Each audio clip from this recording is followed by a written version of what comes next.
अस्मद्गुरुभ्यो नमः। श्रीमद्रामानुजाचार्यं पार्थसारथि सद्गुरुं श्रीमन्नल्लाञ्चक्रवर्ति कृष्णमाचार्यदेशिकं श्रीमद्रघुनाथाचार्यं नानाशास्त्रविशारदं श्रीमन्महामरङ्गण्टि श्रीरङ्गाचार्यपण्डितं श्रीमदभिनवव्यासं कन्दाडवंशसम्भवं श्रीमदप्पलाचार्यमार्यं रामायणशिरोमणिं श्रीमत्सन्तानगोपालाचार्यं आम्नायपारगं श्रीवेङ्कटार्य अप्पकुण्डार्यमार्यौ पितामहौ तापसौ श्रीमद्वेङ्कटाचार्यम् अस्मद्भ्रातरं चिन्तितार्थदं वारं वारं नमाम्यहं भक्त्या गुरुपरम्पराम् ఆత్మదైవముల హయగ్రీవ రామచంద్రుల భక్తియుక్తినౌదల ధరించి రామానుజాఖ్యావిరాజితులౌ తల్లిదండ్రుల హృదయ పద్మమున నిలిపి శ్రీకృష్ణమాచార్య శ్రీ పార్థసారథిన్ మేనమామల సంప్రీతి గొలిచి ఉభయ వేదాంత సౌరభమిచ్చి దీవించునామరంగంటి రంగార్యుదలచి స్ఫూర్తి సంధాత యశోదీపితు నచిత రఘునాథు పాండితి ప్రౌఢిమెచ్చి రాఘవుడ నేను శుభనవారంభనిపుడ చరణదాసుడ నుడివెద సరసమృతల వక్సుదాధార సభ్యతాభావకులకు సుకృత సంపద తలిప్ప మోదమలరా. భగవద్బంధువులరా, ప్రారంభంలో ఆచార్యులని నమస్కరించుకుని నిజానికి ఇంగ్లీష్లోనే ఉపన్యాసం కొనసాగించాల్సి ఉంటుంది. కానీ మొదట ఒకటి రెండు తెలుగులోనే మాట్లాడుకొని తెలుగు వాళ్ళ ఆనవాయితీ తప్పుతూ, తెలుగు వాళ్ళ ఆనవాయితీ ఏమిటి అంటే వాళ్ళకి తెలుగు భాష మీద కంటే కూడా ఇతర భాషల మీద, ప్రత్యేకించి ఇంగ్లీషు మీద, ఒక తెలుగువాడు పక్కవాడితో మాట్లాడుతుంటే 15 నిమిషాలు మాట్లాడినప్పుడు కనీసం 40 ఇంగ్లీషు పదాలు వస్తే తప్ప వాడికి తోచదు. ఇది ఎప్పటి నుంచి అలవాటు అంటే 20వ శతాబ్దం ప్రారంభం నుంచి కూడా మొదలైపోయింది. 20వ శతాబ్దం ముగిసి 21st సెంచరీ వచ్చేసరికి ఎప్పుడైతే సాఫ్ట్వేర్ లాంటివి పెరిగాయో అక్కడి నుంచి ఆంగ్ల పదాలు సక్రమంగా వాడుతున్నామా లేదా కూడా చూసుకోకుండానే మాట్లాడతారు. ఎందుకంటే ఒకటికి సంతానం కలిగింది, పిల్లాడు పుట్టాడు. ఆ వార్త ఒక ఫ్రెండ్కి కబురు చేశాడు. ఆ ఫ్రెండ్కి కబురు చేసేటప్పుడు అతని తమ్ముడి ద్వారా కబురు చేశాడు. ఈ పెద్ద మనిషి అక్కడ ఉత్తరం రాశాడు. I came to know that you have become father through my brother అని రాశాడు. వీడు ఎందుకు వచ్చింది కుమార్ ఇంగ్లీష్ అంటే ఇది? ఆ వాక్యం అన్నా బాగుందా? అది లేదే. అలాగే మనవాడు ఫోన్లో మాట్లాడుతూ ఆన్ ది వేలో ఉన్నాను, ఆన్ ది వే అంటే సరిపోతుంది, మళ్ళీ లో ఉన్నానేమిటి? ఇలాంటి పదాలు మనకు అలవాటది. అంచేత నాకు అలాంటి అలవాటు లేదు. మిమ్మల్ని చూస్తే నాకు ఈర్ష్య. ఎందుకో తెలుసునండి, మీరందరూ కూడా ఎల్కేజీ లెవెల్లో ప్రారంభించి ఆంగ్లంతో ఉండి ఇంగ్లీష్లోనే నేర్చుకుని ఇంగ్లీష్లో చదివి అమ్మ నాన్న అన్న పదం కూడా మర్చిపోయి అలాంటి పదాలతోటే ఉంటూ చాలా ఎదిగిన వాళ్ళు. నాకు ఇప్పుడు 74 సంవత్సరాలే. 18 ఏళ్ళు 20 ఏళ్ళు వచ్చేదాకా పక్కనున్న టౌను తణుకనుంది, అది కూడా చూశాను కానీ నేను అలా ఎదిగిన వాడిని. కానీ ఒంటి మీదకి 30 ఏళ్ళు వచ్చి ఎంఎస్సి పూర్తయిన తర్వాత మ్యాథమెటిక్స్ లెక్చరర్గా జాయిన్ అయిన తర్వాత 30వ ఏడాదికి ఇంజనీరింగ్ కాలేజీలో చేరాను, మ్యాథమెటిక్స్లోను. అక్కడి నుంచి ప్రొఫెసర్గా ఎదిగాను. 44 సంవత్సరాల పాటు పనిచేసిన వాడిని. 30వ ఏట వచ్చేసరికి ఇంగ్లీషు, తెలుగు, సంస్కృతము, హిందీ, కొద్దిగా ఉర్దూ, తమిళ, కన్నడ భాషలతో చక్కగా పరిచయం పొందగలిగాను. ఆ రోజుల నాటికే ఒక 4000 పుస్తకాలు, గ్రంథాలు అన్నీ చదవగలిగాను. ఎందుకు అంటే కక్ష, కిల్లర్ ఇన్స్టింక్ట్, దాంతో ఎదిగాను. అంచేత అంటున్నాను, సాధనమున పనులు సమకూరు ధరలోన. మీరందరూ కూడా అలాగే ఎదగగలరు.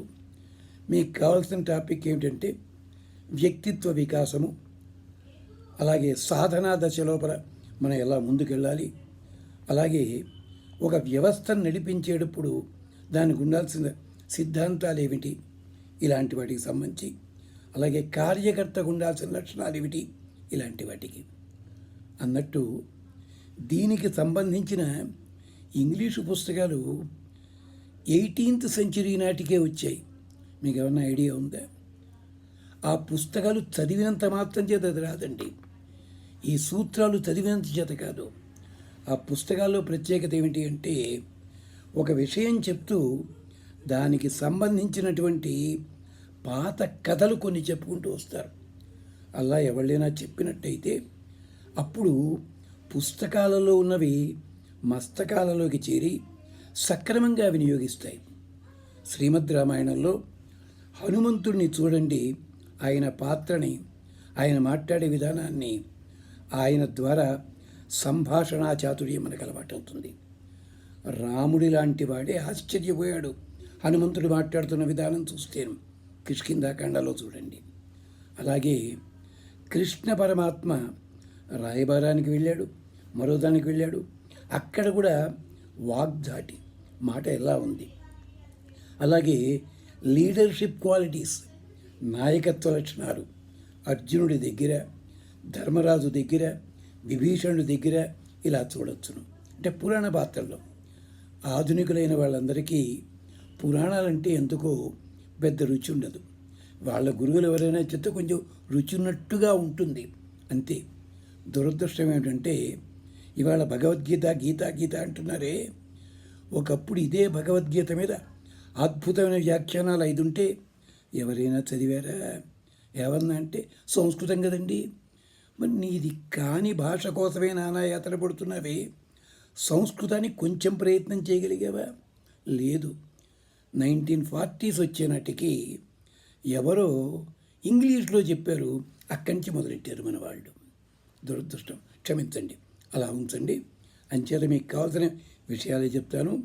ఇవాళ ముందుగా సూక్ష్మంగా కొంత ఆముఖాన్ని చూపించి, పల్లెటూరి వాడు అంత ఎత్తుకు ఎదగాలంటే తాను చదివింది మ్యాథమెటిక్సే, ఎంఎస్సి, కానీ PhD in fluid mechanics, electronics, computer science, machine design ఇలాంటి 15 ఇంజనీరింగ్ బ్రాంచెస్లో కూడా అదే రకం పాండిత్యాన్ని సంపాదించి పిల్లలకి పాఠం చెప్పి, ఒంటి మీద 74 వస్తున్నాయి కనుక 14 ఏళ్ల కిందటే రిటైర్ అవ్వడం జరిగింది అని చేస్తూ, ఇది కాక 30 సంవత్సరాల పాటు నాటక రంగంలో రచయితగా, నటుడిగా, దర్శకునిగా, అలాగే సంగీతం పాడడం రాదు కానీ సంగీతము, నాట్యము వీటి లోపల ఇప్పటిదాకా నేను 11 మంది విద్యార్థులకి మార్గదర్శనం చేసి, ఆ 11 మందిలో 7గురికి బంగారు పథకాలు వచ్చాయి వాళ్ళ థీసిస్లకి. థీసిస్ అంటే ఇందులోంచి తీసి ఇంకోతడ వేసేది అన్నారు ఎవరో పెద్ద ఆయన. అదల్లా కాదు, వాటికి ఒరిజినాలిటీ ఉండేలాగా ఎదిగావంటే కారణం ఏమిటి? ఒక సాంప్రదాయము, ఒక సంస్కృతి, ఇది నేర్పిన గురువులు. అందుకని అది ముందు చెప్పుకుని వాటి విశేషాలు మాట్లాడుకుంటూ మీకు కావలసిన వాటిని కూడా, అంతే తప్ప A+B² సూత్రంలా చెప్తే వచ్చేవి కావు ఇవి. వాటికి ప్రాక్టికల్గా అంటే ప్రయోగాత్మకంగా నిత్య జీవితంలో ఎలా ప్రయోగించాలో తెలుసుకునేలా చేసేలాగా మీకు అందిస్తాను. మాట్లాడుతున్నప్పుడు విని ఆ తర్వాత మీరు మీకున్న సందేహాలు కానీ, ప్రశ్నలు కానీ, ఇది కూడా మేము తెలుసుకుంటాం అన్నవి కానీ మీరు నాకు అందించగలిగితే మళ్ళీ రెండో భాగంలో వాటికి సంబంధించి కూడా చెప్పడం జరుగుతుంది. నేర్చుకోవడం ఎలా అంటే, ఒక పిల్లవాడు తండ్రితో పొద్దున్నే స్నానానికి కాలవకి వెడుతున్నాడు. ఇదొక 1800 సంవత్సరాల కిందట గట్టంట, ఎక్కడో గ్రంథంలో చదివాను. నాన్న చేపకి ఈదడం ఎవరు నేర్పుతున్నారు అన్నాడు. ఎవరు నేర్పుతారండి? దానికి స్విమ్మింగ్ పూల్స్, ట్రైనింగ్ సెంటర్లు ఇవి ఉండవు కదా. అలాగే పక్షికి ఎవరు ఎగరడం ఎలా నేర్పుతున్నారు? ఆ గ్రద్ద ఎంత ఎత్తునుంటుంది, కింద దేన్నో చూస్తుంది, మధ్యలో రెక్కలు టపటపటపలు ఆడించకుండానే తిన్నగా వచ్చి మీద పడుతుంది. అలా ఎగిరే విధానం ఎక్కడి నుంచి వచ్చింది? మరి మీరు ఫిజిక్స్, మెటీరియల్ సైన్స్ అలవాటు చదువుంటారు. ప్రొజెక్టైల్స్ అని చెప్పి, ప్రొజెక్టైల్కి ఉదాహరణ ఏమిటో తెలిసిన గ్రద్ద మొదటి ఉదాహరణ, మీకు తెలుసో తెలియదు. ఇలాంటి ప్రశ్నలు అడిగాడు వాడు. ఏం సమాధానం చెప్పలేబడి తండ్రి. తర్వాత ఆ మహానుభావుడే ఆయా గ్రంథాల్లో తీసుకుని వాటన్నిటినీ ఎలా వచ్చాయో చూపించారు. అంచేత కేవలం సూత్రాలుగా వాక్యాలుగా చెప్పేస్తే మనకు అర్థం కావు, రావు. అది గమనించాలి. ఇంకో సరదా మాట, పొద్దున్న అయ్యింది, నిద్ర లేచాం, టైం చూసు లేస్తున్నాం. మరి కోడిని ఎవడు లేపాడండి? కోడికి ఎలా తెలుస్తుంది తెల్లారని? అన్నట్టు ఇది ధనుర్మాసం కదండి, దాంట్లో ఒక సరదా జోక్ ఒకటి అడుగుతాను, మీకు ఏ పండితులని చెప్పారేమో చూడండి. పుళ్ళుం శిలంబెనగాన్ కీసు గీసన్నెంగమానైజాత్తన్ కలందు బేచన బేచరవం. వీటన్నిటిలో కూడా పక్షులు కిలకిల్లాడాయి, పక్షులు కితకితలాడుతున్నాయి, తెల్లారింది అంటున్నారు. అంటే పక్షులు మెళకువ తెచ్చుకుంటే తెల్లారింది అని ఎలా తెలుస్తుంది? రాత్రిపూట మీ ఇంట్లో పావురాలు కానీ చిలుకలు కానీ పొరపాటుని కింద నేల మీద పడితే మళ్ళీ పంజరంలోకి వెళ్ళవవి, అక్కడే గతగత వణుకుతూ కూర్చుంటాయి. మీరు కొన్ని వేల మెగావాట్ల లైట్లు పెట్టండి, పట్టపగల్లా చేయండి, లేచి వెళ్ళదది. ఎప్పుడు పెడుతుంది? గది లోపల ఉన్నా కూడా సూర్యుడు ఉదయిస్తున్న సమయానికి, మరి ఎవరు చెప్పారో దానికి తెలియదు, టక్కున లేచి వెళ్ళి గూట్లోకి వెళ్ళిపోతుంది. ఇది ఎవరు ఎప్పుడైనా చూసారా మీరు? మరి పక్షులు రాత్రిపూట నేల మీద ఎందుకు దిగవు? పక్షులు కూస్తే తెల్లందని గ్యారంటీ ఏమిటి? ఆండాళమ్మ వారు మొత్తం 3 పాసురాల్లో చెప్పారు. ఎక్కడైనా ఏ పండితులైనా దీనికి ఆధారం వేదంలో ఫలానా చోట ఉంది, ఉపనిషత్తులో ఉంది అని ఎవరైనా చెప్పారా? మాకు అలవాటు ఏమిటంటే ఏది చెప్తున్నా దానికి మూలం ఎక్కడుందో వెతుక్కుని చెప్పడం. మమ్మల్ని దిద్ది తీర్చిన ఆచార్యులు 11 మంది ఆచార్యులు, వాళ్ళ ద్వారా తెలుసుకున్న రహస్యాలు ఇవి. అలాంటి రహస్యాలని మీ ముందుంచే ప్రయత్నం చేస్తాం. ఇప్పుడు ఒక్క ప్రశ్న అడుగుతాను. మనకి ఇతర దేశాల సాంప్రదాయం అంటే బాగా నచ్చుతుంది, అది తెలిసిపోతుంది. మన దేశంది మాత్రం పట్టించుకోం. సరదాగా ఒక మాట, ఫిబ్రవరి నెల ఉంది కదండి, నెలల పేర్లు ఎందుకు వచ్చాయి ఇంగ్లీష్లో మీకు చెప్తారు. ఫిబ్రవరి నెల పేరు ఎందుకు వచ్చింది అన్నది ఎప్పుడైనా మీరు గమనించారా? డిక్షనరీ చూసారా? ఆరిజిన్ చూసారా? చూస్తే దొరుకుతుంది. రోమ్ కంట్రీ నుంచి వచ్చింది ఫిబ్రవరి నెల అన్నది. ఎంచేతంటే ఆ నెల లోపల 15వ రోజుని ఒక విచిత్రమైన పండగ జరుగుతుంది. ఆ నెలకి పేరేమిటంటే month of purity and fertility అని పేరు. ఆ రోజుని ఆడవాళ్ళంతా ఆ పూజా మందిరాలకి, దాన్ని చర్చ్ అనొచ్చును, మరొకటేదో అంటారు, అక్కడ 2 కిలోమీటర్ల దూరంలో రోడ్డుకి 2 పక్కలా నిలబడి ఉంటారు. లోపల డెల్ఫిక్ ఆరెకల్ ఉంటాడు, అంటే మన తెలుగు భాషలో గణాచారి అంటాడు. తీర్థం పుచ్చుకుని ఒక కొరడా చేతితోటి పెట్టుకుని కొరడా ఇలా జడిపిస్తూ పరిగెడతాడు రోడ్డు మీద 2 కిలోమీటర్లు. పరిగెడుతుండగా ఆ చేతిలో ఉన్న కొరడా తాలూకు చివరి భాగము చిన్న రబ్బరు ముక్క ఉంటుంది. రబ్బరు ముక్క లాంటిది, 2గా చీలి, పాము నాలిక వలె చీలి ఉంటుంది. అది గుర్రము కానీ కంచరగాడిది కానీ ఏనుగు చర్మంతో కానీ చేస్తారు. అది ఆ కొస ఎవళ్ళకి తగులుతుందో వాళ్ళకి 6 నెలల లోపల జబ్బులన్నీ పోతాయి. పెళ్ళి కావలసి ఉంటే పెళ్ళి దొరుకుతుంది. సంతానం లేకపోతే వాళ్ళు సంతానవతులు అవుతారు. ఇన్ని రకాల ఉపయోగాలు ఉన్నాయి. దాని పేరు month of fertility and purity అని పేరు దానికి. ఇప్పుడు ఇంతకీ ఆ కొరడా చివర ఉన్న ముక్క ఉంది చూచారా, ఆ ముక్కకి పేరు ఫిబ్రువా. అందుకని ఆ నెల పేరు ఫిబ్రవరి అని వచ్చింది. మనం గమనించాలి. ఇది తమాషా. ఇలాంటి రహస్యాలు మీరు ఇతర దేశాల్లో ఉన్నాయి, అన్ని దేశాల్లో ఉన్నాయి. ప్రత్యేకించి మీరంతా ఇవాళ ఇతర దేశాల్లో ఉన్న ఏ దేశంలోంచి ప్రారంభమయ్యారో మన ఆరిజిన్, అక్కడికి ఆ దేశానికి సంబంధించి కూడా చాలా విశేషాలు ఉన్నాయి. వాటికి సంబంధించి విశేషాలు మనం ముందు తెలుసుకుని అప్పుడు మీకు కావాల్సిన విశేషాలన్నీ కథా రూపంలో, సంభాషణ రూపంలో, ఉదాహరణ రూపంలో మీకు అందించే ప్రయత్నం చేస్తా. నా ఆకారాన్ని చూసుంటారు కదా, కాస్త 2 మాటలు రాగానే చేతికి కంకణములు, వేళ్ళకి శుభ్రంగా ఇవి, రకరకాల విచిత్రమైన వేషధారణ ఇలాంటివన్నీ ఉంటాయి. ఎందుకో మొదటి నుంచి మాకు అలవాటు లేదు.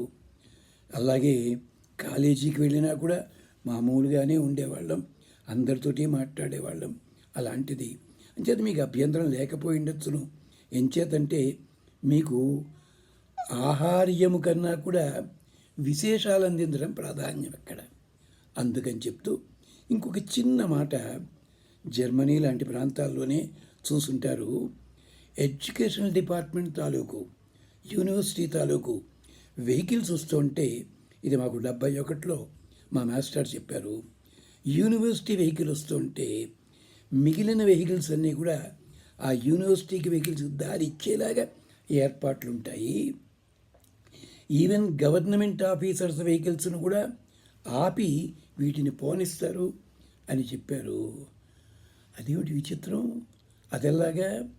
ఇలాంటి వాటికి కూడా ఆరిజిన్ మన దేశంలో ఉన్నది.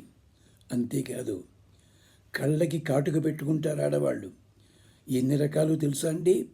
వీరమిత్రోదయం అనే గ్రంథంలో కళ్ళక కాటుక ఎన్ని రకాలుగా పెట్టుకోవచ్చు వర్ణించాడు. 3 అధ్యాయాల్లో, సుమారు 400 శ్లోకాల్లో. ఆడవాళ్ళు ఆభరణాలు పెట్టుకుంటారే, ఆభరణాలు ధరించే విధానం చెప్పాడు 5 అధ్యాయాల్లో. అంతేకాదండి, హెయిర్ స్టైల్స్ మీదే చెప్పింది స్కాంద పురాణము, విష్ణు ధర్మోత్తర పురాణము. మరి మీరు ఎవరి దగ్గరైతే శిష్యరికం చేస్తున్నారో, ఎవరి ఉపన్యాసాల వల్ల ప్రభావితం అవుతున్నారో, అలాంటి పెద్దల ద్వారా కూడా కొంత వినే ఉంటారు అనే ఆలోచన. కాటుక ఆడవాళ్ళు పెట్టుకుంటారు, మరొక సాంప్రదాయంలో మగాళ్ళు పెట్టుకుంటారు. దేనికి ఈ కాటుక ఎందుకు అసలు పెట్టుకోవాల్సి వచ్చింది? అలాగే ఉపనయనం జరిగేటప్పుడు, పెళ్లి జరిగేటప్పుడు, మరో శుభకార్యాలకి యజ్ఞం చేసేటప్పుడు మగవాళ్ళు కూడా కాటుక పెట్టుకోవాలని నియమం ఉంది. ఇది ఎక్కడి నుంచి వచ్చింది? ఇలాంటి వాటన్నిటికీ కూడా విజ్ఞాన శాస్త్రరీత్యా సమాధానం ఉంది, సాంప్రదాయ శాస్త్రరీత్యా కూడా సమాధానం ఉంది. ఇలాంటి రకరకాల విశేషాలని మనం అందించుకునే ప్రయత్నం చేద్దాం. తర్వాత ఎక్కడైనా మీకు కొంచెం అతిగా అనిపించినట్టయితే అది కూడా సూచించండి. తప్పకుండా కూడా. ఎంచేతంటే మంచి మైకులో చెప్పు, చెడు చెవులో చెప్పని సామెత ఒకటి. ఆ పద్ధతి లోపల మేము మంచిని 10 మందికి అందించండి, తేడా వస్తే అడగండి, దానికి కూడా మేము సమాధానం చెప్తాం అని జ్ఞాపకం చేస్తూ, నా పేరు టీకేవి రాఘవన్. 600 సంవత్సరాల కిందట మాది తమిళనాడు. అంచేత ఆ సాంప్రదాయంలో పేరుంది. కానీ చక్కటి తెలుగువాడిని, గోదావరి జిల్లా వాడిని. అలాంటి వాడిని ఎదిగాను. ఎదగడం అంటే పెద్దల వల్ల ఎదిగాను అని జ్ఞాపకం చేస్తూ ప్రస్తుతానికి చిన్న విరామం తీసుకుందాం. మళ్ళీ కలుద్దాం. అంతవరకు స్వస్తి.